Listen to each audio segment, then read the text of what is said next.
थोड़ी देर में जादूगरनी उसी भवन में पहुंची जहां काले द्वीपों का बादशाह पड़ा हुआ था। उसने उसे इस बेदर्दी से मारना शुरू किया कि सारी इमारतें उसकी चीख पुकार और आर्तनाद से गूंजने लगी। वह चिल्ला चिल्ला कर हाथ रोकने और दया करने की प्रार्थना करता रहा, किंतु वह दुष्ट उसे बगैर 100 कोड़े मारे न रही। इसके बाद सदा की भांति उस पर खुरदरी कमली और उसके ऊपर जरी का भारी लबादा डालकर शोकागार में आई और बादशाह के सन्मुख, जिसे वह अपना प्रेमी समझी थी, बैठकर विरह व्यथा कहने लगी। वह बोली, प्रियतम, मैं कितनी अभागी हूँ कि तुझे प्राण प्रण से चाहती हूँ और तू है मुझसे तनिक भी प्रेम नहीं करता। मेरा दिन रात चैन हराम है। तू अपने कष्टों का कारण मुझे ही समझा करता है। यद्यपि मैंने तेरे लिए अपने पति पर कैसा अत्याचार और अन्याय किया है, फिर भी मेरा क्रोध शांत नहीं हुआ है और मैं चाहती हूँ कि उसे और कठोर दंड दूं, क्योंकि उसी अभागे ने तेरी ऐसी दशा की है। लेकिन तू तो मुझसे कुछ कहता ही नहीं, हमेशा होंठ सिए रहता है। शायद तू चाहता है कि अपनी चुप्पी से ही मुझे इतना व्यथित कर दे कि मैं तड़प कर मर जाऊं। भगवान के लिए अधिक नहीं तो एक बात तो मुझसे कर ले कि मेरे दुखी मन को सांत्वना मिले।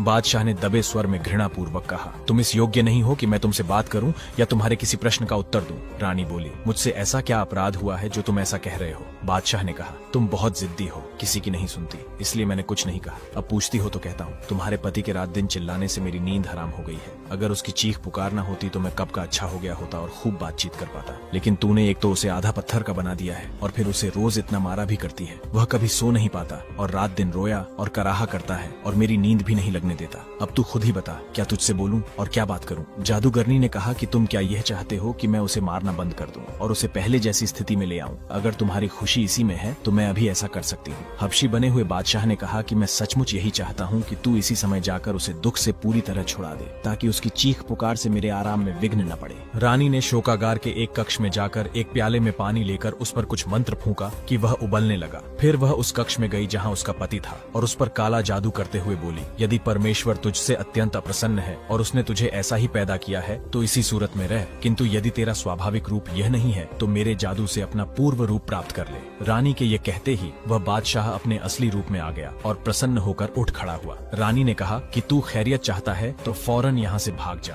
फिर कभी यहाँ आया तो जान से मार दूंगी। वह बेचारा चुपचाप निकल गया और एक और इमारत में छुप कर देखने लगा कि क्या होता है। रानी वहाँ से फिर शोकागार में आई और हबशी बने हुए बादशाह से बोली कि जो तुम चाहते थे वह मैंने कर दिया, अब तुम उठ बैठो जिससे मुझे चैन मिले। बादशाह हबशियों जैसे स्वर में बोला, तुमने जो कुछ किया है उससे मुझे आराम तो मिला है, लेकिन पूरा आराम नहीं। तुम्हारा अत्याचार अभी पूरी तरह से दूर नहीं हुआ है और मेरा चैन अभी पूरा नहीं लौटा है। तुमने सारे नगर को उजाड़ रखा है और उसके निवासियों को मछली बना दिया है। हर रोज आधी रात को सारी मछलियां पानी से सिर निकाल निकाल कर हम दोनों को कोसा करती हैं। इसी कारण मैं निरोग नहीं हो पाता। तुम पहले शहर और उसके निवासियों को पहले जैसा बना दो, फिर मुझसे बात करो। ये करने के बाद तुम अपनी बाह का सहारा देकर मुझे उठाना। रानी इस बात पर भी तुरंत राजी हो गई। वह तालाब के किनारे गई और काले जादू के प्रभाव से तालाब में मौजूद